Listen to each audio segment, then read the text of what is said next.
4 years, the world only heard whispers, but now, at 58, Nicole Kidman finally speaks up. Not to blame, not to spill tea, but to heal. Her voice is calm, steady, and real, like someone who's walked straight through the fire and made it out alive, no cap. Life after divorce didn't kill me, she says softly. It brought me back to life. Those words. They shut everything down. They are not about revenge or regret, they are about finding yourself again. Because sometimes what breaks us isn't the end. It's the start of something brand new. She remembers that day, flashing cameras popping off, courthouse doors closing, her daughter's quiet breaths beside her. And she still asks the question hanging in the air, when that courtroom door shut, what really went down behind those blinding lights? But she learned quick, the real story didn't end in that room. It started there. Subscribe now for updates, because what comes next isn't about loss. It's about leveling up. The final day inside the Sydney courtroom. Inside Sydney's family court, the air felt colder than the marble floor under Nicole Kidman's heels. Years of love, laughter, and shared dreams boiled down to legal lines on a 3-page document. She sat there quietly, hand hovering over that final signature. On one side, Keith Lionel Urban. On the other, Nicole Mary Kidman. Across the courtroom, Keith couldn't meet her eyes. No words. No tears. Just silence, that heavy kind that hits when two hearts finally stop fighting. The judge read the decree out loud, each word landing like a slow goodbye. The marriage between Mr. Urban and Mrs. Kidman is hereby dissolved. Nicole took a breath, steadied her hand, and signed. Not out of anger, just acceptance. When she stood up to leave, reporters rushed the courthouse steps, shouting, "Nicole, was it mutual? Any comment?" She paused, turned once toward the flashing lights, and said softly, "Every love story has an ending, but not every ending is a finish." Then she walked away, calm, quiet, free. That silence. It wasn't defeat. It was a whole transformation. According to Reuters, Nicole Kidman and Keith Urban officially finalized their divorce in late September 2025, ending their 19-year marriage and starting 2 separate chapters. For the first time in almost 20 years, she walked out as just herself, not someone's wife, not half a headline, just a woman starting over, period. Keep watching, because what followed wasn't the end. It was her awakening. Starting over in Los Angeles. The morning sky over Sydney was grey when Nicole shut the door to her old home for the last time. 2 suitcases. 2 daughters. 1 quiet promise to herself. She stepped into the car heading to the airport. No photographers. No red carpets. Just silence, the kind that hits after years of non-stop noise. When their plane landed in Los Angeles, the city that once felt like a stage now felt like a reset button. Nicole rented a modest house in Brentwood, white walls, wooden floors, big windows catching that morning sun. For the first time in years, no assistants, no stylists, no press blowing up her phone. Just 3 women and a small rescue cat Faith found at a shelter. Nicole named her Serenity, a soft word she hoped would someday match her life's rhythm. Mornings were simple. Nicole walked through the park before sunrise while her daughters got ready for school. She relearned how to cook, how to sit on the porch with coffee and just chill, thinking about absolutely nothing. The quiet that once scared her started to feel like peace. One afternoon, Sunday asked, "Mom, are we running from the past?" Nicole smiled gently. "No," she said. "We are walking toward a place that finally lets us breathe." In those small, unfiltered moments, laughing at dinner, the cat curled at her feet, she slowly found herself again. The woman the world once labeled broken was rebuilding, step by step, brick by brick. But life wasn't done testing her glow up, and soon, the world would clock it. Facing the spotlight again. 3 weeks after leaving Sydney, Nicole got an unexpected call, an invite to appear at Vogue World Hollywood as a timeless icon of American cinema. She hesitated. Stepping back into the spotlight meant reopening a world she had walked away from on purpose. Before she could say no, Sunday whispered, "Mom, light doesn't hurt unless you're scared of it." That hit different. That night, Nicole stood in front of the mirror wearing a vintage Chanel gown, soft red sash around her neck, black skirt flowing like melted silk. It wasn't just a dress. It was armor. At the event, cameras flashed non-stop as she stepped onto the red carpet. Reporters called her name, but she didn't flinch. She smiled, not for them, but for the woman inside who survived it all. The headlines the next morning said it best: Nicole Kidman returns, radiant, calm, reborn. But the real moment happened later. Alone in her hotel room, she slipped off her heels and let herself cry, for the first time since the divorce. Not sad tears. Release. Later that night, Faith called Keith from the next room. "Dad," she said softly, "Mom really smiled tonight." Nicole heard that, closed her eyes, and exhaled. For the first time in years, she wasn't faking it. That smile wasn't just a look. It was a message, to the world and to herself. Nicole Kidman was back, and she meant it. And what came next proved just how serious she was. Quick pause: if you're feeling this story, hit subscribe for more untold Hollywood journeys. The interview that changed everything. Just one day later, on October 27, 2025, Nicole sat under studio lights again, not as an actress, but as a woman ready to speak her truth. The vibe was calm, camera steady, energy intimate. Variety invited her first, then CBS Mornings, to talk about her new film, The Last Curtain, about a woman finding her voice after a broken marriage. When asked if the movie mirrored her real life, Nicole gave a soft smile. "Maybe it does," she said. "But this isn't about the past. It's about what comes next. We don't end at divorce, we start again." Her words were raw, honest, no script, no filter, just straight from the heart. When the interviewer gently brought up Keith, kinda expecting her to dodge it, Nicole just said, "I'm grateful. We raised two beautiful girls together, and I'll always respect that chapter of my life." The whole studio went dead quiet, not awkward quiet, but that wow kind of silence. People watching at home saw something you don't see every day, straight up grace instead of bitterness. When the host asked, "Do you still believe in love?" Nicole gave this soft smile and said, "Yes, but now I find it in peace, not perfection." The crowd clapped softly, like they knew this wasn't just some random interview. It felt like a calm, low-key confession.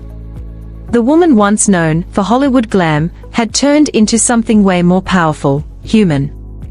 That day, headlines talked about her poise, her elegance, her comeback glow. But behind that steady smile, man, there was a story 20 years in the making, and the world was only just starting to get it. To really understand it, though, we gotta rewind to where it all kicked off. Back to the beginning. It all started in 2005 at this super glamorous event in Los Angeles, champagne flowing, people laughing, cameras flashing like crazy. In the crowd were two Aussies who'd chased their dreams all the way across the ocean. Nicole Kidman was already a global icon, classy and polished, but still carrying some quiet scars. Keith Urban, this rising country star from Nashville, was charming, warm, and totally real, no fake vibes. When he walked up to her that night, she later said it felt like time slowed down. Their first chat was simple stuff, music, family, home, but the way he looked at her made her believe in second chances again. From there, late-night calls turned into long walks, shared songs, and sneaky weekends away from the press. The connection. Instant. Natural. No forcing it. Nicole once admitted Keith made her feel safe, something she hadn't felt in years. Then in June 2006, the world watched them get married under candlelight at St. Patrick's Church in Sydney. Straight-up fairytale vibes. She wore soft ivory lace, and he stood at the altar tearing up while saying his vows. When he whispered, "I'll love you for the rest of my life," the whole church burst into applause. Just like that, they were Hollywood's golden couple. Touring, laughing, talking about forever. For a minute, it really seemed like they'd found it. But even the brightest love stories have shadows. Because behind those perfect smiles, cracks can start forming real quiet. And soon enough, those cracks started showing. Cracks in Paradise, 2007 to 2012 turbulent years. The first cracks didn't show up in headlines, they showed up in late nights and missed calls. In 2007, just a year after their picture-perfect wedding, Keith checked into rehab while battling addiction. Nicole stood right beside him through all of it, smiling for cameras, hiding heartbreak behind designer dresses and flawless composure. To the world, she looked like the ultimate ride or die. Behind closed doors, she was barely holding it together. When their first daughter, Sunday Rose, was born in 2008, Nicole hoped motherhood would heal things. For a while, it kinda did. She called Keith her anchor in interviews. But real life hit different. Rumors about relapses, long tours, late nights, they started swirling everywhere. The media wouldn't chill, and Nicole's silence just made people talk more. In 2011, their second daughter, Faith Margaret, was born via surrogacy. Nicole saw it as a fresh start, another shot at peace for their family. But even that joy couldn't fix the growing distance. Keith once told friends, "Nicole belongs to Hollywood, and I belong to Nashville." Honest words, but man, they stung. Every red carpet smile hid nights spent alone. Nicole's strength became her armor. The woman praised for elegance was quietly fighting for a love that didn't feel safe anymore. By 2012, the fairytale vibe was gone. The tabloids stopped calling them golden. Now it was troubled. From there, love felt less like magic and more like a fight, and nobody really wins those. Collapse and conflict, 2013 to 2020. By 2013, that golden glow had seriously faded. What used to feel easy now felt like a non-stop balancing act, careers, distance, old wounds that never fully healed. Nicole was filming all over the world, Keith was touring non-stop. Calls got shorter. Smiles felt rehearsed. Tabloids pushed stories about affairs, most of it speculation, but the pressure. That was real. They tried therapy, quiet sessions behind closed doors, trying to fix what was breaking. But even there, words turned into long silences. In public, Nicole still looked untouchable, red carpets, interviews, perfect smiles. But if you looked close, the truth was in the pauses. By 2017, things hit another breaking point. After a brief scripted unstage kiss with her co-star at the Emmy Awards, Keith's anger blew up in private. "You made me a joke," he reportedly said. Nicole stayed calm, but fired back, "You made me invisible long before that." OOF. That one cut deep. After that, they drifted even further.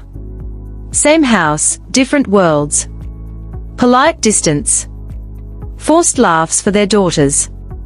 By 2019, friends were whispering they were together but separate, just orbiting around each other. Then 2020 showed up and flipped everything. The pandemic forced them to stay home, face to face with everything they'd been avoiding. What could have been healing turned into a mirror reflecting hard truths. The distance wasn't physical anymore, it was emotional. Permanent. When the world paused, their marriage did too. And what ended quietly was about to spark something stronger, transformation. Quick reminder, stay with me, because what happens next changes everything you thought you knew. The breaking point and aftermath, 2021 to 2023. By 2021, the cracks in their marriage were straight up impossible to hide. Rumors blew up online, fueled by non-stop speculation, names, stories, and half-baked truths all over the gossip columns. But behind all that noise were just two people slowly falling apart. Nicole was filming all over the world, while Keith stayed locked in studios, chasing distractions that never really worked. When she finally confronted him, his words hit heavy. "Do you want the truth, or something that'll make you feel better?" It wasn't him being mean, it was pure burnout. One night, after months of distance, they sat face to face. Keith whispered, "If you leave, I'll die." Nicole answered calm, steady. "Then live." That one line shut the door on a 19-year chapter. By late 2022, Keith went back to rehab, low-key this time, no cameras, no big statements. Nicole visited once, no anger, no drama, just understanding. When she walked out of that place, she knew their story had moved from marriage to memory. In 2023, their divorce became official. But it wasn't messy or bitter, it was real, it was human. They still shared family calls, still checked in through their daughters. The love didn't disappear, it just changed shape, softer, cleaner, no romance, just respect. As People magazine later reported, friends close to them said the breakup wasn't sudden at all. It had been a quiet understanding, something both had been bracing for in their own way. That peace became their last gift to each other. From that point on, their lives went different ways, but their hearts didn't completely disconnect. Rebirth and redemption, 2024 to 2026 and beyond. The years after felt like a full reset for both of them. Nicole, now fully locked in on her craft and motherhood, learned how to live without any script. She went back to acting with a fresh mindset, picking roles that felt real instead of perfect. Her new film, The Last Curtain, got major praise, not for glam, but for raw honesty. Off camera, she found happiness in the little things, morning walks, her daughters laughing, chill evenings writing letters she never sent. Keith, meanwhile, came back to music totally changed.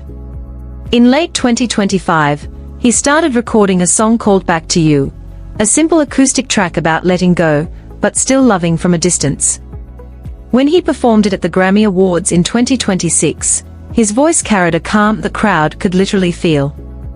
Nicole watched from home, tears in her eyes, not from pain, but from understanding. She knew the song wasn't for her, yet it said everything they never could. Even though they lived on opposite coasts, they stayed connected through weekly FaceTime calls with their daughters. Sunday chased music, while Faith started writing her first novel, both showing the creative fire they got from their parents. The family bond stayed strong, not perfect, but real. They understood healing doesn't mean forgetting, it means leveling up and changing. No more headlines, no more drama. Just respect. Two people, who once broke each other now genuinely wanted peace for each other. And in that peace, forgiveness finally settled in. Because sometimes, redemption doesn't come from getting back together, it comes from letting go. The bottom line, what love really means now. Standing under the golden Los Angeles sky, Nicole finally got what love had been trying to teach her all along. It's not something you lose, it's something you grow with. The pain, the joy, the silence, they are all chapters in the same story. We don't end at heartbreak, she once told a friend. We just change how we love. Her daughters, now young women, walked beside her as the sun dropped behind the hills. In their laughter, she heard Keith's music.